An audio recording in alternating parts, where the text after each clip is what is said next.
നമസ്കാരം. ഈവനിംഗ് മലയാളം വിശദമായ വാർത്തകളിലേക്ക് പോവുകയാണ്. പിണറായി വിജയന്റെ വീട്ടിലെ ഇ.ഡി. റെയ്ഡിനെ വിമർശിക്കില്ല എന്ന് മുഖ്യമന്ത്രി വി.ഡി. സതീശൻ. ഹൈക്കോടതി അനുമതി പ്രകാരമാണ് റെയ്ഡ് നടത്തിയത്. താൻ നരേന്ദ്രമോദിയോട് പറഞ്ഞാൽ റെയ്ഡ് നടത്താൻ ഇ.ഡി. വരുമോ എന്നും വി.ഡി. സതീശൻ ചോദിച്ചു. CMRൽ നിന്ന് കോൺഗ്രസ് പണം വാങ്ങിയെന്ന് മുഖ്യമന്ത്രി സമ്മതിച്ചു.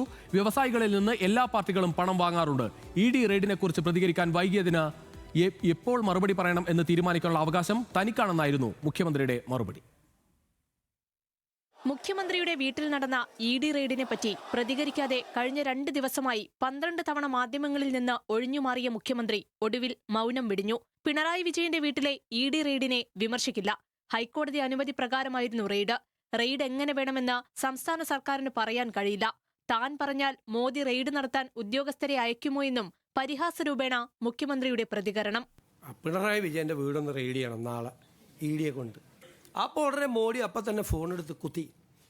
എന്നിട്ട് പറഞ്ഞു നാളെ രാവിലെ സതീശൻ വന്നിട്ട് ആദ്യമായിട്ടൊരു കാര്യം പറഞ്ഞാണ്, നാളെ രാവിലെ കംപ്ലീറ്റ് സ്ഥലത്ത് റെയ്ഡ് ചെയ്യണം. അപ്പോൾ ഞാൻ പറഞ്ഞു ഒരു സ്ഥലത്ത് പോരാ, 12 സ്ഥലത്ത് ചെയ്യണം. ആ സതീശൻ പറഞ്ഞേക്കണത് 12 സ്ഥലത്ത് റെയ്ഡ് ചെയ്യാനാണ് പറഞ്ഞേക്കണത്. അങ്ങനെ 12 സ്ഥലത്ത് റെയ്ഡ് ചെയ്തു. റെയ്ഡിന് ശേഷം പ്രതിപക്ഷ നേതാവ് പുറത്തുവന്ന് രാഹുൽ ഗാന്ധിയാണ് കുറ്റം പറഞ്ഞത്. സംസ്ഥാന സർക്കാരിന് ഇതിൽ ഒരു റോളുമില്ല. ഇ.ഡി. റെയ്ഡിന്റെ വിവരം സർക്കാരിനെ അറിയിച്ചിട്ടുമില്ല. ആഭ്യന്തരമന്ത്രി റെയ്ഡ് വിവരം ടെലിവിഷനിൽ കണ്ടറിഞ്ഞ് പോലീസിനെ വിന്യസിക്കുകയായിരുന്നു.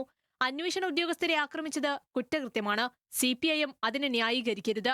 പോലീസിന് അനാസ്ഥയുണ്ടായിട്ടില്ല. CPIM ഏരിയ കമ്മിറ്റി ഓഫീസിൽ കയറാത്തത് പോലീസിന്റെ സംയമന സമീപനം. പോലീസ് ബുദ്ധിപൂർവ്വമാണ് പ്രവർത്തിച്ചത്. പോലീസിന് കേരള പോലീസ് വിചാരിച്ച ഏത് പാർട്ടി ഓഫീസിലേക്ക് കയറാൻ പറ്റാത്തത്? ഇഷ്ടമുള്ളവരെ തൂക്കിയെടുത്തുകൊണ്ട് പോരാ. അങ്ങനെയാണ് പോലീസ് ചെയ്യേണ്ടത്. പോലീസ് ചെയ്തത് കുറച്ചുകൂടി സംഘർഷം അയവ് വരുത്താൻ. ക്രിമിനൽസും ഉണ്ട് അതിൻ്റെ ഇടയിൽ, അതിൻ്റെ ഇടയിൽ നിൽക്കുമ്പോൾ വളരെ ബുദ്ധിപൂർവ്വം ചെയ്തു. ഇനി കേസ് അന്വേഷണം നടക്കല്ലേ, തെറ്റ് ചെയ്ത ഒരാളും രക്ഷപ്പെടില്ല. പിണറായിയുടെ വീട്ടിലെ റെയ്ഡിനെ കുറിച്ച് പ്രതികരിക്കാൻ വൈകിയതിന് വിശദീകരണം ഇങ്ങനെ: എപ്പോൾ മറുപടി പറയണമെന്ന് തീരുമാനിക്കാനുള്ള അവകാശം തനിക്കാണ്. ഞാൻ എപ്പോഴാണ് മറുപടി പറയേണ്ടതെന്ന് തീരുമാനിക്കാനുള്ള അവകാശമെങ്കിൽ എനിക്ക് തരണം. നിങ്ങളോടാണ്. ഞാൻ മറുപടി പറഞ്ഞില്ല, മൗനിബാബയാണ്. 12 പ്രാവശ്യം ചോദിച്ചു. സമയത്ത് ഉചിതമായ സമയത്തല്ലേ പറയേണ്ടത്. ഞാൻ അങ്ങനെ ഒളിച്ചോടുന്ന ആളാണോ? തുടർച്ചയായി മാധ്യമപ്രവർത്തകർ ചോദ്യം ചെയ്തു. വാഹനത്തിൽ കയറുമ്പോൾ മൈക്ക് തന്റെ മുഖത്ത് വന്നാണ് ഇടിച്ചത്. ഞാൻ കേരള ഹൗസിലേക്ക് കയറുമ്പോൾ ചോദ്യം, ഇറങ്ങുമ്പോൾ ചോദ്യം. പിന്നെ ഞാൻ വണ്ടിയിൽ കയറിയിരിക്കുമ്പോൾ ഒരു മൈക്ക് എൻ്റെ മുഖത്ത് വന്നാണ് ഇടിച്ചത്. CMRൽ നിന്ന് കോൺഗ്രസ് പണം വാങ്ങിയെന്നും വി.ഡി. സതീശൻ സമ്മതിച്ചു. വ്യവസായികളിൽ നിന്ന് എല്ലാ പാർട്ടികളും പണം വാങ്ങാറുണ്ട്. CMRലിൻ്റെ ആളിൽ നിന്ന് ഞങ്ങളുടെ പാർട്ടിക്കാർ മാത്രമല്ല, കേരളത്തിലെ എല്ലാ രാഷ്ട്രീയ പാർട്ടികളും ആ പണം മേടിച്ചിട്ടുണ്ട്. ആ പണം മേടിച്ചതല്ല ഇവിടുത്തെ കേസ്. ഇവിടുത്തെ കേസ് ഒരു കമ്പനിയും ആ കമ്പനിയും തമ്മിൽ നടത്തിയ ഇടപാടിൽ കള്ളപ്പണം വെളുപ്പിക്കാൻ വേണ്ടി മണി ലോണ്ടറിംഗ് ആണ്. അതുകൊണ്ടാണ് PMLA ആക്ട് വരുന്നത്. പക്ഷേ വീണ തൈക്കണ്ടിയുടെ കേസ് കള്ളപ്പണം വെളുപ്പിച്ചതാണെന്നും മുഖ്യമന്ത്രി. നയപ്രഖ്യാപനത്തിൽ കേന്ദ്ര സർക്കാരിനെതിരെ വിമർശനമില്ലാത്തതിന് മറുപടി ഇങ്ങനെ: ആദ്യം തന്നെ കേന്ദ്രത്തെ വിമർശിക്കുന്നില്ല.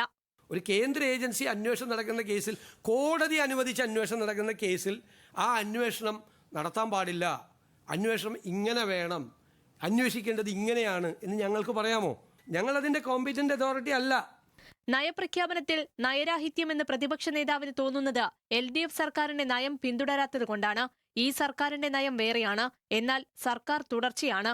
കഴിഞ്ഞ സർക്കാർ തുടങ്ങിവെച്ച വികസന പ്രവർത്തനങ്ങൾ തുടരും. അത് നയപ്രഖ്യാപനത്തിൽ പരാമർശിക്കേണ്ട കാര്യമില്ല. അതേസമയം കിഫ്ബിയെക്കുറിച്ച് പഠിക്കാൻ കമ്മിറ്റിയെ നിയോഗിക്കുന്നത് സർക്കാരിന്റെ പരിഗണനയിലാണെന്നും മുഖ്യമന്ത്രി വ്യക്തമാക്കി. ന്യൂസ് മലയാളം, തിരുവനന്തപുരം.